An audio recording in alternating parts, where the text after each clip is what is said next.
இன்னைக்கு நான் எங்க இருக்கேன்னா செங்கல்பட்டு பக்கத்துல சென்னிமலை அப்படின்னு ஒரு இடம், முருகன் இருக்கக்கூடிய இடம். குன்று இருக்கும் இடமெல்லாம் குமரன் இருக்கும் இடம்னு வாங்க. இந்த இடத்துக்கு வர்றது, இந்த தெய்வத்தை வணங்குறது எல்லாமே முருகனுடைய ஆசீர்வாதம் இருந்தாதான் நடக்கும். கிட்டத்தட்ட 290 கிலோமீட்டர், அதாவது 290 படிக்கட்டுகள். சென்னையிலேருந்து ஒரு 65 கிலோமீட்டர். இங்க செவ்வாய்க்கிழமை, ஞாயிற்றுக்கிழமை, கிருத்திகை இந்த நாட்கள்ல கொஞ்சம் கூட்டம் இருக்கும், மற்ற நாட்கள்ல ஃப்ரீயா இருக்கும். அந்த தெய்வத்தை வள்ளி தேவயானையோட காட்சி கொடுக்கக்கூடிய ஒரு முருகன், சென்னிமலை முருகன். செங்கல்பட்டு பஸ் ஸ்டாண்ட்ல இருந்து ஜஸ்ட் ஒரு 1.5-2 கிலோமீட்டர்ல இந்த இடம் இருக்கு. உங்களுக்கு லைஃப்ல எப்பாவது ஒரு டேர்னிங் பாயிண்ட் வரணும்னா முருகனை வணங்க. முருகன் நிலத்துக்கு அதிபதி. அப்புறம் வீடு இல்லை, பதவி உயர்வு இல்லை, இப்படி எதை கேட்டாலும் தரக்கூடிய ஆற்றல் படைத்தவர். 4 விஷயத்துக்கு முருகரை தேடுவாங்க. ஒன்று வீடு, இன்னொன்னு மண் மனை பிரச்சனை, இன்னொன்னு திருமணம், இன்னொன்னு குழந்தை. இந்த 4 விஷயத்துக்கு அதிகப்படியா தேடுவாங்க. பதவி உயர்வுக்கும் தேடுவாங்க. முருகனை வணங்குறது, முருகனை பார்ப்பது எல்லாமே அதிசயம். முருகப்பெருமான் நினைத்தால் உங்களை இந்த மலையில் அழைத்து கூட அற்புதம் செய்வார். அவ்வளோ பெரிய சக்தி வாய்ந்த முருகன் சென்னிமலை முருகன். முருகனை வணங்குறதுக்கு இந்த செம்மலை முருகன் ஒரு மிகப்பெரிய தேர்வா இருக்கும்.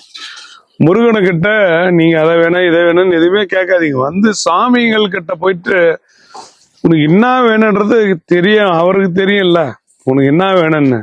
நீ கேட்கவே வேணாம், தானா கொடுக்கக்கூடிய ஒரு வள்ளல் தெய்வம் எதிரானா முருகன். முருகனை வணங்க வணங்க வளர்ச்சி தானே தவிர வீழ்ச்சி கிடையாது.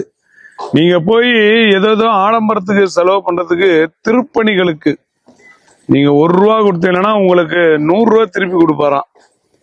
பொதுவாவே கோயிலுக்கு நன்கொடை கொடுக்கறது எல்லாராலையும் முடியாது, ஒரு சில மக்களால் மட்டும்தான் முடியும். அப்படியாப்பட்ட யோகம் தரக்கூடிய சென்னிமலை முருகன் வள்ளி தேவயானையோட காட்சி கொடுக்கிறார்.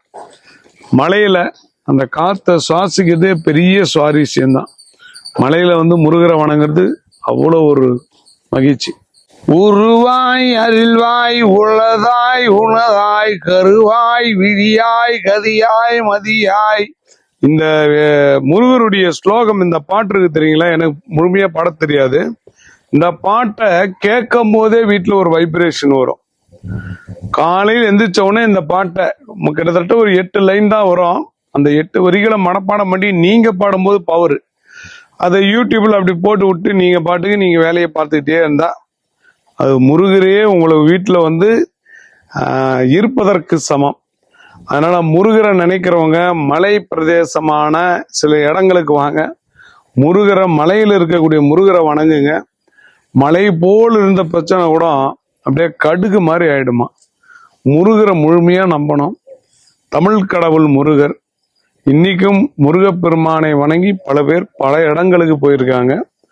ஏதாவது ஒரு ரூபத்துல வர வச்சிருவாரு. நாங்க இன்னைக்கு சம்பந்தமே இல்லாம இந்த இடத்துக்கு வந்திருக்கோம். எல்லாமே தெய்வ செயல். அவனின்றி ஓரணமும் அசையாது என்பதுதான் ஒரு உண்மை.